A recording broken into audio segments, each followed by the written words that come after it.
Once, it was the most powerful empire on earth. It ruled 3 continents, controlled the holy cities of Islam, and made European kings tremble with fear. But by the 1800s, something had gone terribly wrong. This is the story of how the greatest empire in the world collapsed. By 1800, the Ottoman Empire was enormous, stretching from Algeria in the west to Iraq in the east, from Hungary in the north to Yemen in the south. But size meant nothing without strength. The empire was rotting from the inside. Its army was outdated. Its economy was broken. Corruption spread through every level of government. European powers, Britain, France, Russia, were circling like wolves, waiting for the empire to collapse. Tsar Nicholas I of Russia gave the Ottoman Empire a nickname that would stick forever: the sick man of Europe, and the sickness was spreading fast. But to understand why the Ottoman Empire fell, we must first understand how great it once was. At its peak in the 1500s, the Ottoman Empire was the most powerful state in the world. Sultan Suleiman the Magnificent ruled over 25 million people, more than the entire population of Europe at the time. Ottoman ships controlled the Mediterranean. Ottoman armies marched through Vienna's gates. Ottoman scholars led the world in mathematics, astronomy, and medicine. Istanbul, formerly Constantinople, the old capital of the Byzantine Empire, was the greatest city on earth. Its bazaars were filled with silk from China, spices from India, gold from Africa. People of dozens of languages and religions lived side by side. But empires don't last forever. And by 1800, the Golden Age was a distant memory. The Ottomans tried to fight back. Sultan Mahmud II launched the Tanzimat reforms, modernizing the army, building schools, creating a new legal system. For a moment, it seemed like the empire might survive. But then came the wars. In 1853, Russia invaded Ottoman territory, triggering the Crimean War. Britain and France rushed to help the Ottomans, not out of kindness, but because they feared Russian expansion. The war ended in 1856 with an Ottoman victory on paper. But the cost was devastating. The empire borrowed millions from European banks, and those debts would never be repaid. In 1877, Russia attacked again. This time, there was no help. The Ottoman army collapsed. Russia advanced to the gates of Istanbul itself. The empire lost Romania, Serbia, Montenegro, and Bulgaria in a single stroke. The sick man was getting sicker. The Tanzimat reforms were revolutionary for their time. For the first time in Ottoman history, all citizens, regardless of religion, were declared equal before the law. Christians and Jews could serve in the military. New courts were established based on European models. Slavery was officially abolished. But reform created new problems. The traditional religious establishment, the ulama, resisted change. The army was divided between modernizers and conservatives. And the Christian minorities, now tasting equality, began demanding something more: independence. Greece had already broken free in 1821. Serbia, Romania, and Bulgaria followed. Each rebellion weakened the empire further. Each lost territory meant less tax revenue, which meant less money for the army, which meant more defeats. It was a vicious cycle with no end in sight. Sultan Abdul Hamid II took power in 1876. He was intelligent, suspicious, and utterly terrified of losing his empire. He suspended the constitution. He dissolved parliament.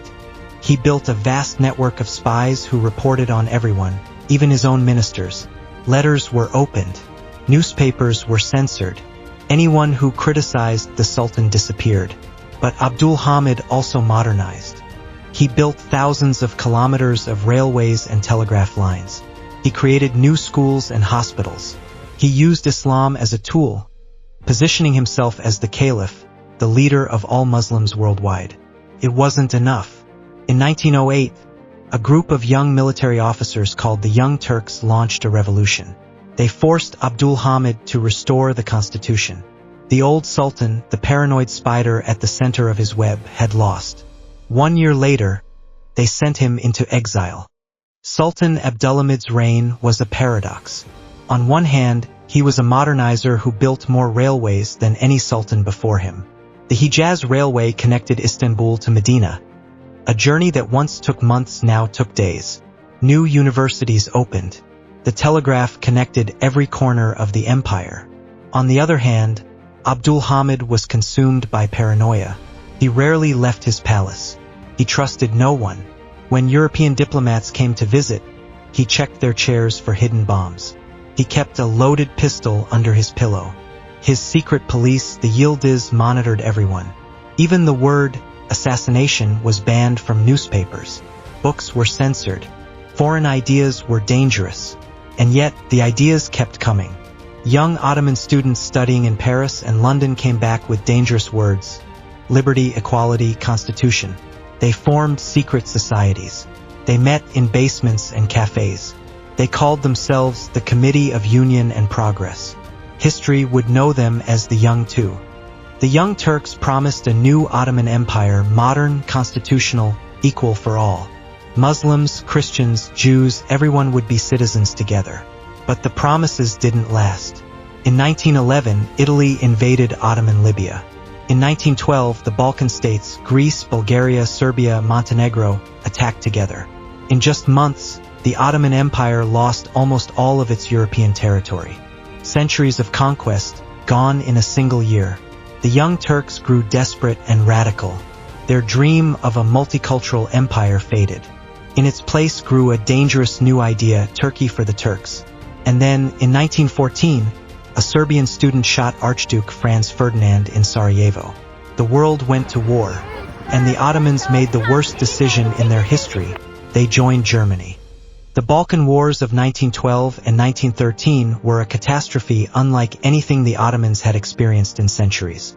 In just 8 months, the empire lost 83% of its European territory and 70% of its European population. Cities that had been Ottoman for 500 years, Thessaloniki, Monastir, Skopje, were gone overnight. Thessaloniki was particularly painful. It was the birthplace of Mustafa Kemal himself. And it was also the city where the Young Turk movement had been born. Hundreds of thousands of Muslim refugees flooded into Anatolia, fleeing the advancing Christian armies.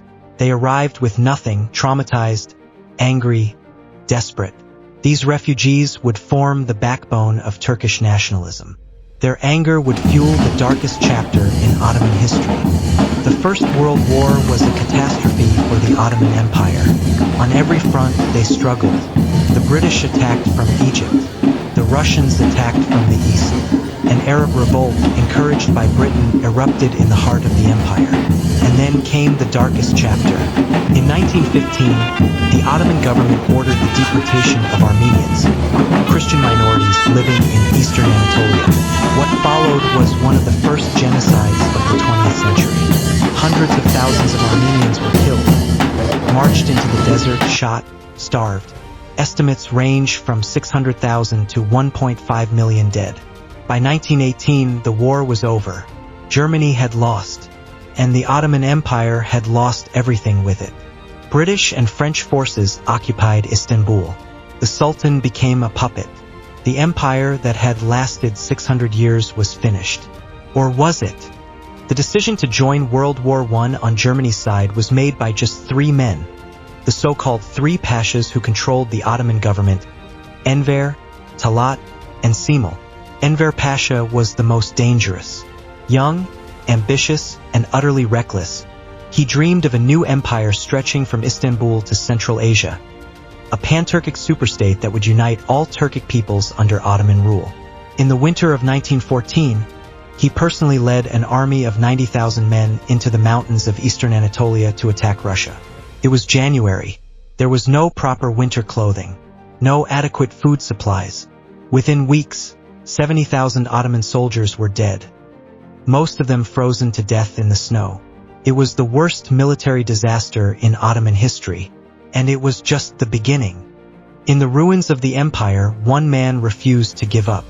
Mustafa Kemal, a brilliant military commander who had defended Gallipoli against impossible odds, gathered what remained of the Ottoman army and launched a resistance movement from the Anatolian heartland. The Greek army, encouraged by Britain, invaded western Anatolia in 1919. They advanced deep into Turkish territory. For a moment, it seemed like Turkey itself would be carved up and divided. But Kemal fought back. In a series of brutal campaigns, his forces pushed the Greeks back to the sea. In 1922, the last Greek soldiers were evacuated from Smyrna as the city burned. The foreign powers, exhausted by years of war, signed the Treaty of Lausanne in 1923. Turkey was recognized as an independent nation, and the Ottoman Empire, 600 years of history, 3 continents, millions of subjects, was officially over. In its place rose a new country, a republic, led by the man who would rename himself Ataturk, father of the Turks. Th.